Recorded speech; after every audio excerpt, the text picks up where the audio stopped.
and welcome. I am Terry Ann Porter, hashtag Life Coach TA. Today, I am here talking to another one of my Toastmasters friends. I've been telling you all about Toastmasters, but I love it when my friends can share their views about Toastmasters with you.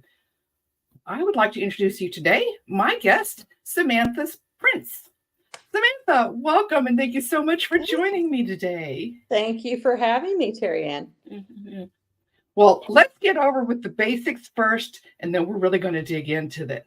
So let's start with, how long have you been in Toastmasters? Well, my journey in Toastmasters started back in 2011. So I've been with Toastmasters 13 years. I've been with Articulators Toastmasters for 13 years. And I also had a short stay in an advanced club called A Taste for Success. All right, so there's multiple clubs. We'll talk about this. Why Toastmasters? What led you to join? Well, I hadn't heard of Toastmasters. I'd heard of it a couple different times, and I went to an event at work, which it used to be Sprint, and there was kind of a round robin of tables, and I saw a Toastmasters table, and I said, there's something pulling me to go to this table and talk to people about what exactly is Toastmasters. They invited me to come preview a meeting at Articulators, and ever since then I have been hooked. And I love the fact that I not only am learning communication skills, leadership skills, but I am building a network and building a network with my club and building a network with other clubs and areas and divisions and districts. So the sky is the limit with Toastmasters. Oh, that's good to know. Well, 13 years. You're Long time. obviously a polished speaker. I can see this. You've got confidence. Why are you still in Toastmasters? Well, I have kind of certain pillars that I look for. One is growth. And in Toastmasters, you never stop growing.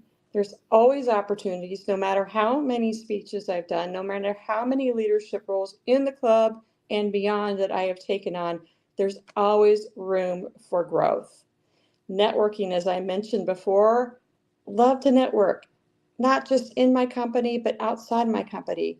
One of the beautiful things about my Articulators Club is we're an open club. Even though we're based on the T-Mobile campus, we have the ability to invite anyone that would like to join our club. And that just expands the networking.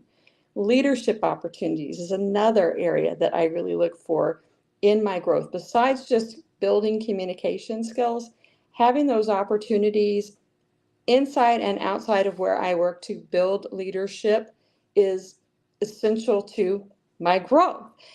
And I love to gain new perspectives also, Terry Ann, on just listening to different people and how they evaluate and how they speak and how they think and speak on their feet in table topics.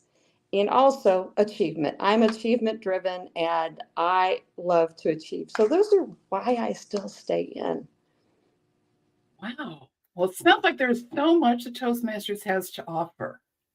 Absolutely. Tell me some of your achievements. What do you mean by achievements that you get? There are various levels, and today we are in a program called Pathways. But when I started 13 years ago, we had a competent communicator and competent leadership manual. And I went the whole way and earned what I call my Distinguished Toastmaster, or you'll hear DTM for short. And that is quite a journey. It's not just wasn't just completing 2 manuals at the time. It was also doing extra speeches, extra projects, running a Toastmasters annual conference, serving as an area director, serving as a division director, and many other things, and doing a big project at the end. So it was, I think total is about 44 speeches, if I remember correctly, in that program. And now I'm going to work on it again in the Pathways journey. So it sounds like it's not just a click, check mark these boxes and then you're all done. That's right. No, it's a lot of time invested and continual learning.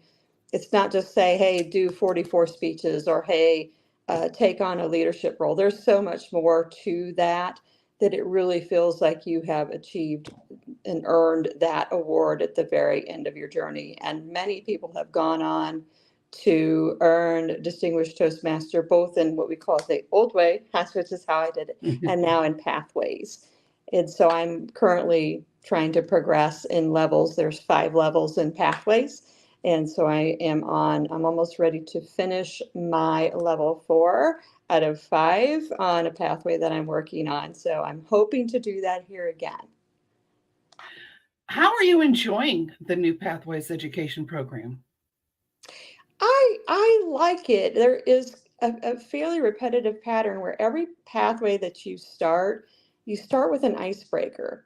And it used to be you only gave one icebreaker in your Toastmasters journey. And now you have the opportunity every single time that you start a new path to give an icebreaker. And that's really cool because as new members come in or guests come in and maybe this is their first exposure to you, it lets them learn a little bit about who you are as a person and as a Toastmaster. So I really enjoy that aspect and the fact that you can focus on, I think there's 10 plus different pathways, whether it's dynamic leadership or motivational strategies. The cool thing is you can kind of focus on different areas of interest for you to do that path. Nice. Well, in 13 years, I'm sure you've seen a lot of things in Toastmasters. Is there anything that stands out that you just think, oh, I just really want to share this story? Yes, on my journey to DTM, one of the things that I was responsible for is being a conference chair for our annual conference. So I'm in a club. The club is in an area. The area is in a division, and the division is in what we call District 22, which is the district we run up to, which is a lot of kind of northern, eastern Kansas and parts of Missouri. So it's a fairly wide area of clubs. And every year we have an annual conference, which again is huge for networking and training and just having great exposure. But every year, a couple of people will chair this conference. And so I took that on one year, and it was when we were doing things in person. This was before COVID, before hybrid arrangements. And we had a venue. We had to secure the venue. We had to put together a plan, get committee members.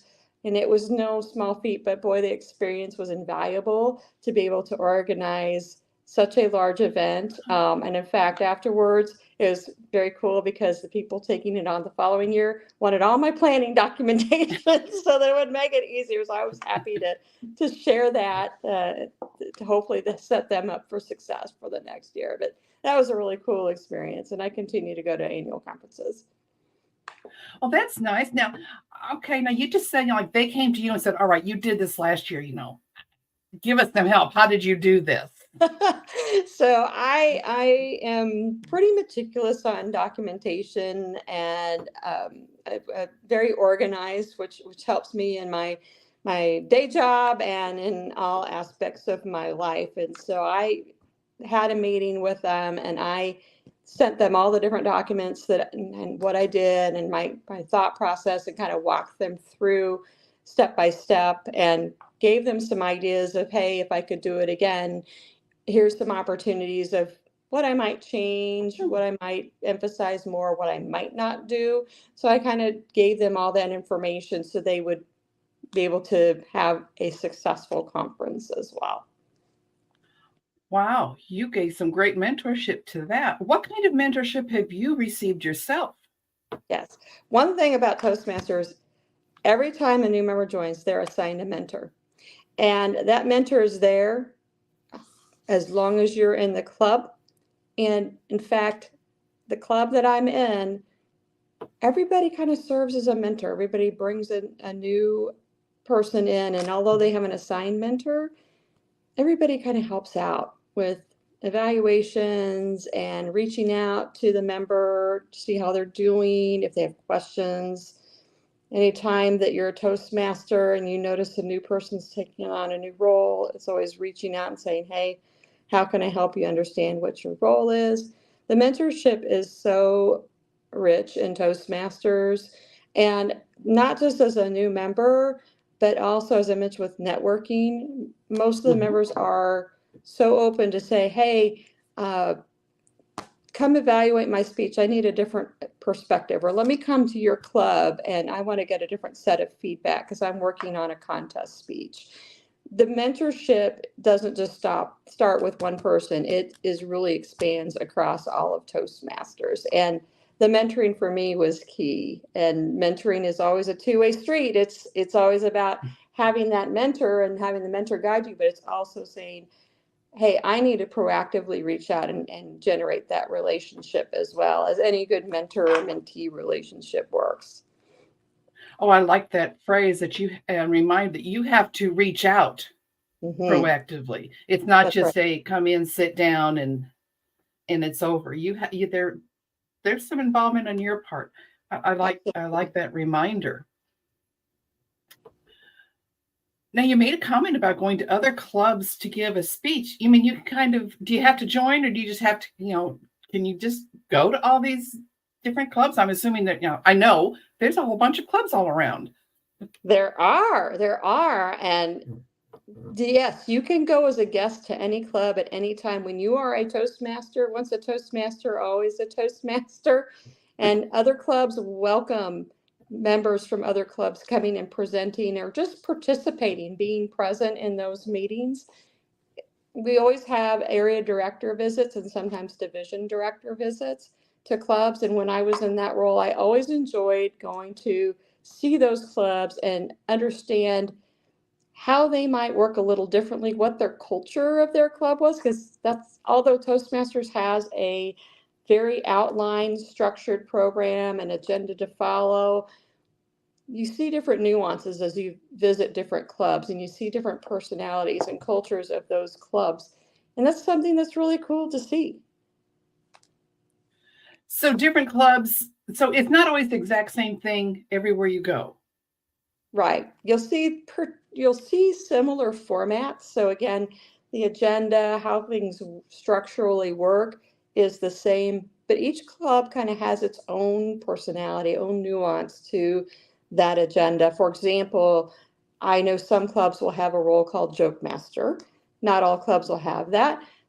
That's a fun role. We used to have a role in our articulators group called Acquainter.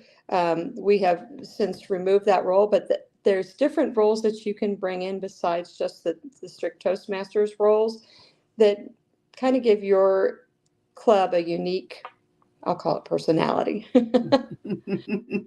I do like that because I know when I went to my first club just to try out and see what Toastmasters was about, they were okay. Well, okay, yeah, okay, they're here. I could do this. I didn't quite fit.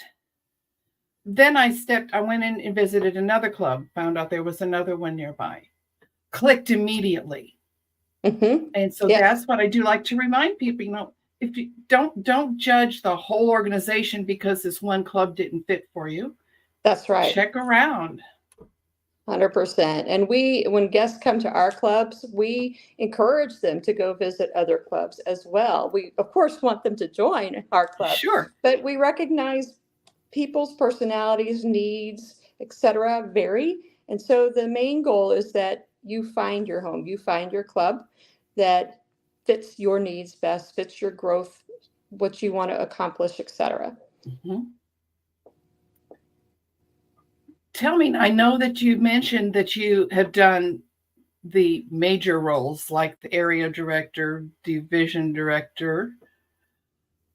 Tell me about the club roles. What club roles have you held?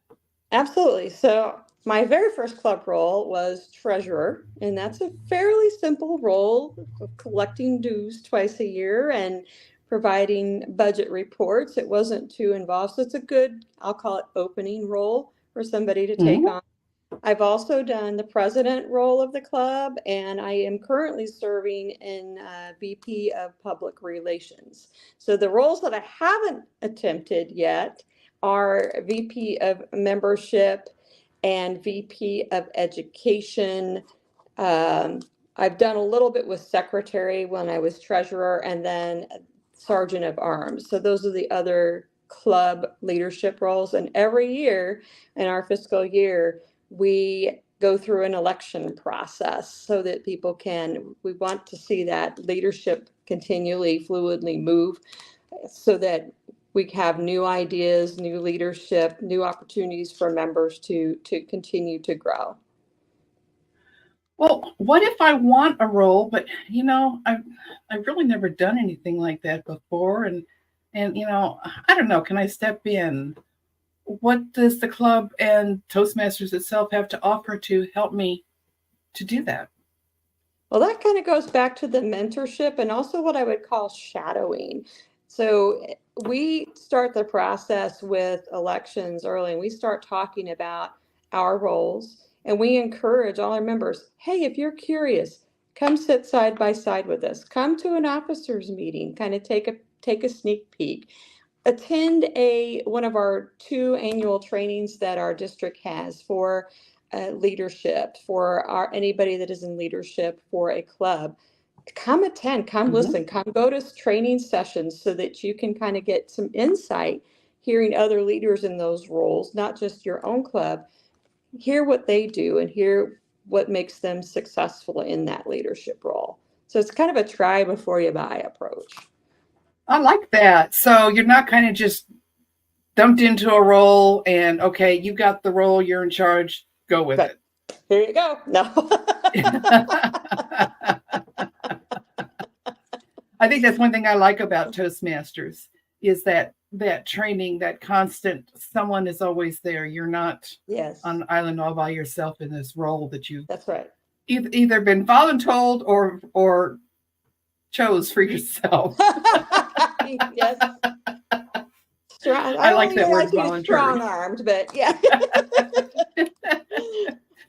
But you are encouraged to step up and step out of your comfort zone. That's right. That's right. What was something that was out of your comfort zone?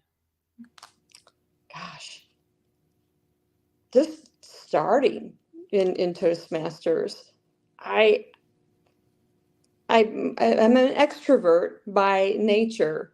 However, I always want to come across polished, and I knew there was opportunities for me to speak. And I see this with new club members, is that the hardest speech to start is your icebreaker. And it's really your easiest one to do because it's about you. You're just talking about you and whatever you want to share. And once you understand that, it becomes a lot easier to just deliver a speech. That is the biggest hump to get over, to just start your journey or to raise your hand and say, I'm going to try a table topic today. Some people are more comfortable trying a table topic, and a lot of clubs will say, well, you have to stand up and you have to stand here.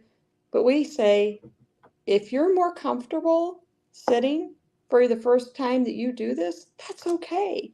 Raise your hand, try a table topic out. And then let's try your icebreaker. So those are things that I think myself or any person joining, for the most part, finds kind of getting over that hump, getting over that initial table topic, getting over that initial icebreaker speech, and then it just starts to evolve. But what if I totally blow it? That's why we're here. We're here to learn. We've all had stage fright. There's a saying that the 2 biggest fears in life besides death is public speaking. And there's a lot of truth to that because you feel vulnerable when you're up there speaking and, oh my goodness, am I going to forget something I said? Oh, I missed this point. Half the time the audience doesn't even know. When you continue to speak, they might not know you had a 3rd or 4th point that you wanted to bring. That's okay. That's okay. Everybody's learning. Even as a DTM and doing this for 13 years, I'm still learning and discovering and working on different aspects of how I speak. That's nice. Yeah, I like that phrase that I once heard. No one's ever been fired for giving a bad Toastmasters speech. That's right. That's right. It's a safe space. And that's what we try to articulate in Articulators. So this is a safe space. Just be yourself and things will evolve and you'll get better and better and better with practice and repetition and just getting, as you said, getting yourself outside of that comfort zone. And even if it is a bad speech, you're not going to get beat up. You're That's going right. to be encouraged. That's exactly right. Mm-hmm. And one thing we do work on very, very hard with Toastmasters when we're evaluating a speech, and everybody gets an opportunity to take on that as a role in a given club meeting. And evaluations aren't meant to be, you did this wrong, you did this wrong. It's meant to say, hey, here's what I've noticed that you do really well. I noticed that you're really comfortable speaking. And one thing that you could maybe consider as you're going through the future is think about maybe not writing it out so that you don't get too caught up with, oh my gosh, I missed this word, I lost my place. It's about getting comfortable with speaking and using notes less and less and less. And that comes with time and that comes with practice. I like that. Ooh, I need you to evaluate me a few times. Happy to. Well, if you had one last thing that you wanted to share about Toastmasters, what would it be? Besides just join a club, I would say one thing I've noticed is there's a lot of, we'll call them professional speaking groups out there, right? You'll search, you've heard of Tony Robbins, you'll see all those out there. And one thing that differentiates Toastmasters is those organizations will charge you a fairly hefty fee to come in for a week or a few days and just submerge yourself in speaking, and then you're gone. And you've put a lot of money into this for a few days with no ability to continue to practice. You have Toastmasters. Toastmasters is very low cost, low entry fee. Every 6 months, it's maybe, depending on the club, like $60. I mean, $10 a month. $10 a month. Let's just use a round number for ongoing mentorship, for ongoing leadership opportunities, and for ongoing communication building skills, whether that's giving a presentation or doing an impromptu table topic as you prepare for interviews. That's a great tool. That's one thing I would like to challenge everyone to consider is when you're evaluating different organizations or different opportunities for communications and leadership, really take a deep look at Toastmasters and what it can do for you. Oh, what a great final word. That is one thing that I just find so vital. $10 a month, and I'm getting all of this training, all of this encouragement. Right. I can't get that anywhere. That's right. How wonderful. Well, Samantha, I am so excited, and thank you so much for joining me today, for sharing your Toastmaster story. I have been visiting with many of my Toastmasters friends. If you would like to see some of the past interviews, check out my YouTube channel. It'll be youtube.com/@lifecoachta. Look for the playlist that says Toastmasters, and you can watch many of the other Toastmasters people that I've been speaking with and sharing with. Thank you very much for joining me today. Thank you, Samantha. I'm honored that you're here.